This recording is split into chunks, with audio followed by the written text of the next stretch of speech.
some people, if you look at Tristyn Lee, the guy is jacked and he can maintain 5% body fat, 4% easily, you know. He gets stronger, it's easy, but people maybe say it's unnatural, blah, blah, blah, blah, blah.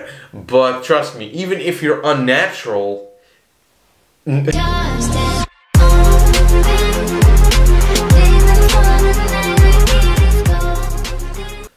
what's up guys, Fardeen here from wolfphysique.com, and today we're going to talk about losing weight too fast. Is it really true that you're yo-yoing back if you lose weight too fast?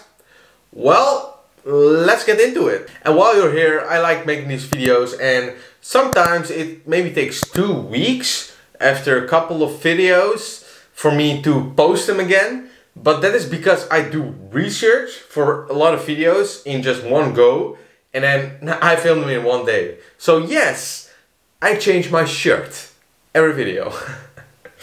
But let's get into it. If you're new, subscribe and like the video for the algorithm. It truly does help. Okay, so let's first start with an explanation about what exactly happens in your body when you lose weight. You lose weight by eating less calories than you burn. Yes, Tristyn, we already know that. Yeah, Wolf, we know it, we heard it. Let me go on. But as a result of a calorie deficit, all kinds of adaptations take place in your body that actually further counteract weight loss and increase the risk of yo-yoing back or relapse. What has actually happened? Alright? This saying is not really heard of, but I just came up with it myself a little bit. So if I say this, don't think by yourself like, what is this guy saying? I never heard of this. I just came up with it myself. But it makes sense, alright? So an important effect that can occur in weight loss is fat cell stress. Fat cells are naturally fragile to protect themselves and you from periods of starvation. So it kind of makes sense if you, from an evolutionary perspective, right? So during weight loss, the fat cell, it loses fat, causing it to shrink. But adjusting the fat cell takes a lot of energy as well.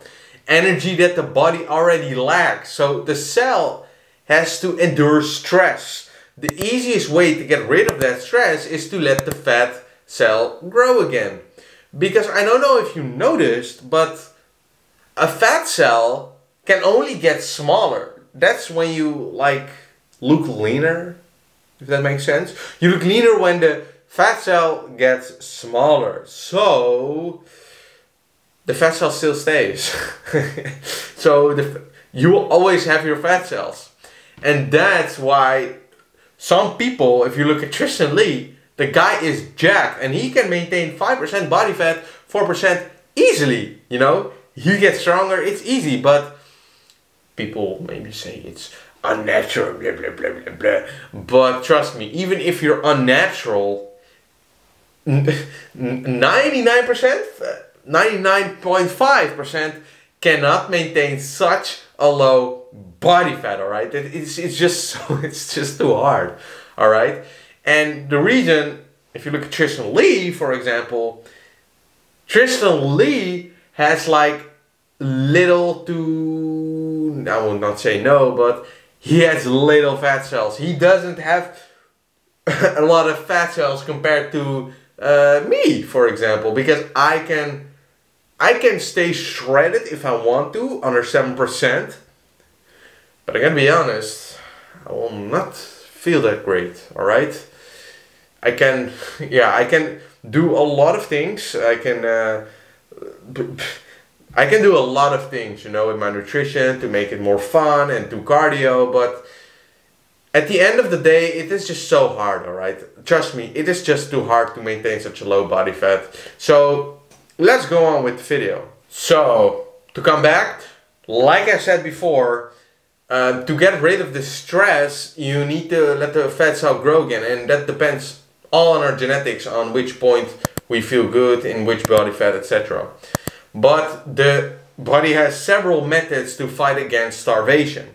One of these ways is decreased excretion of the hormone leptin, alright? So this is a big one. So when you get to the point where your fat cell is very small, you're not excreting a lot of leptin. And leptin is the hormone that tells you, bro, you ate enough.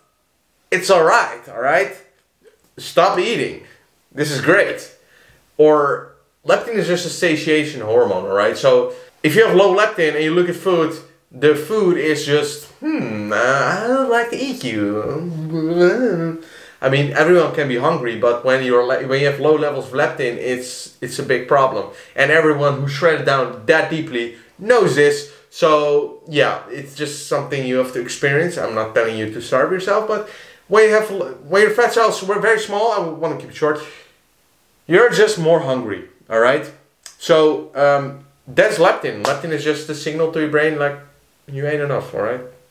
We're good. So a deficiency of leptin can lead to increased hunger and no satisfying feeling when you finish your meals.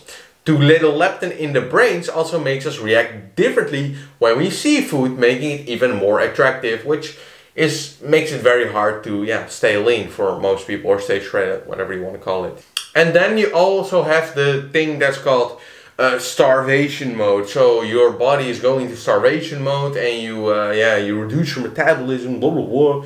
But actually these are reduced levels of need, non-exercise activity thermogenesis. What are you telling? Non-exercise thermogenesis, satiety, blah blah blah. Need, keep it simple, need is the movements we do without really realizing it. So what I do with my hands right now, you see what I'm doing? It burns calories, alright? So when I'm dieting, I am not that energetic. I can't talk that fast. My hands are not doing this, and I'm maybe more like this, so it's more boring, right? So if I talk like this, I just burn less calories, alright? So that is what a reduced level of need is. And this is something that happens when you're going low in calories. Unknowingly, we are moving less throughout the day, which makes it very hard to stay lean or stay shredded. So if you're shredded, I think most know this, we have to remind ourselves to move sometimes, alright? Especially if you want to stay shredded, which I do not recommend. But you get my point, right? So you might be wondering, how are people able to stay lean? Probably because they develop lifelong habits which helps them keep the weight off. They continue to monitor their behavior, continuing to exercise daily, being able to deal with stress, being able to control their emotions, having social support, and setting realistic goals. And it's also proven in science as well. So I hope this was clear. I hope it was an informational video, and you like this one. So if you like the video, like it, subscribe, and see you next time. And if you like the video, like it, subscribe, follow me on Instagram at wolfphysique.com, coaching, link in my description. And I see you next time, guys, and much love.